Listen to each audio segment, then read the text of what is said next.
উত্তাল মধ্যপ্রাচ্যে শান্তির সুবাতাস। পাকিস্তানের মধ্যস্থতায় 2 সপ্তাহের যুদ্ধবিরতিতে রাজি যুক্তরাষ্ট্র ও ইরান। রাতভর চরম উত্তেজনা আর যুদ্ধের আশঙ্কার পর অবশেষে স্বস্তির খবর। চিরবৈরী 2 দেশ যুক্তরাষ্ট্র ও ইরান 2 সপ্তাহের শর্ত সাপেক্ষ যুদ্ধবিরতিতে সম্মত হয়েছে। যুদ্ধের দামামা ছাপিয়ে এখন আলোচনার টেবিলে বিশ্বনেতারা। মার্কিন প্রেসিডেন্ট ডোনাল্ড ট্রাম্প জানিয়েছেন, পাকিস্তানের প্রধানমন্ত্রী শাহবাজ শরীফের দেওয়া একটি বিশেষ 11 ঘণ্টার প্রস্তাব পাল্টে দিয়েছে সব সমীকরণ। এই প্রস্তাবের ওপর ভিত্তি করেই 2 সপ্তাহের যুদ্ধবিরতিতে রাজি হয়েছে ওয়াশিংটন।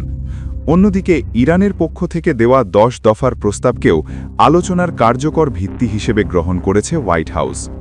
প্রধানমন্ত্রী শাহবাজ শরীফ একে 2 দেশের বিচক্ষণতা ও দূরদর্শিতার বহিঃপ্রকাশ বলে অভিহিত করেছেন।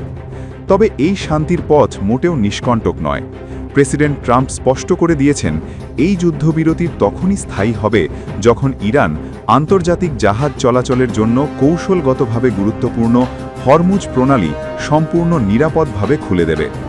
পাকিস্তান নিশ্চিত করেছে তেহরান এই শর্তে রাজি হয়েছে। শুধু তাই নয়, লেবানন সহ পুরো অঞ্চলেই এই যুদ্ধবিরতি অবিলম্বে কার্যকর হচ্ছে। সাময়িক এই যুদ্ধবিরতিকে একটি টেকসই ও স্থায়ী রূপ দিতে তোড়জোড় শুরু করেছে ইসলামাবাদ। আগামী 10 এপ্রিল শুক্রবার পাকিস্তানে একটি উচ্চ পর্যায়ের মেগা বৈঠক ডাকা হয়েছে, যেখানে অংশ নিতে আমন্ত্রণ জানানো হয়েছে 2 দেশের শীর্ষ প্রতিনিধিদের।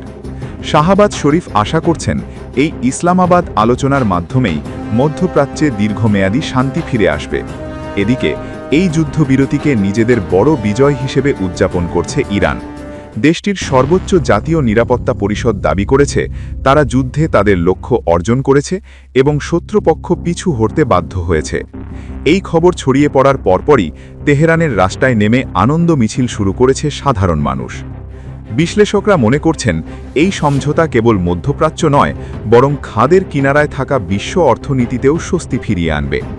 এখন সবার নজর শুক্রবারের ইসলামাবাদ বৈঠকের দিকে, যেখান থেকেই নির্ধারিত হতে পারে আগামীর বিশ্ব শান্তি।